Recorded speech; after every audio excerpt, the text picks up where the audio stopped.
Bugün dünya futbolundan danışmaq istəyirəm. Milyardlarla insanın azarkeşliyi elədiyi, bəzilərində vəsaitindən keçdiyi bir biznes olan futboldan danışmaq istəyirəm. Futbol çoxdan artıq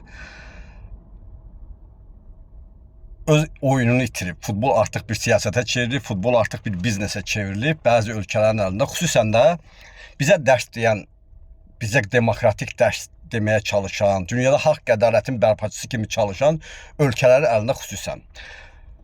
Bugün bütün dünya Fransız hakimin etdiyi səhvlər deyə, səhv yox, ona həqiqi iç yüzünü göstərir. Bizə demokratiyadan dərs deyən bir ölkənin hakiminə sahib ola bilməməyi, hakimin demək olar tərəfində olduğu bir dünyada yaşayırıq. Bugün futbol oyundan çox siyasətdir. Bugün futbol oyundan çox iqtisadiyyatdır, puldur, gəlirdir. Bizi kimi insanlar isə ona azarkeşlik eləyirik, həyatımızın vaxtımızı sərf eləyirik, pulumuzu sərf eləyirik və buna azarkeşlik eləyirik.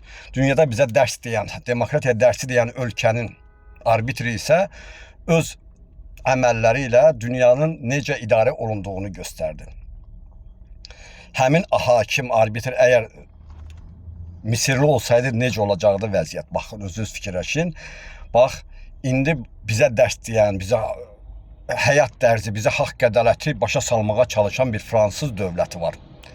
Bunu bəlkə də başqa arbitr eləsəydi, hansısa bir şərq ölkələrindən olsaydı, biz onu başa düşərdik. Çünki demokratiya deyəndə Fransa onun beşiyindədir.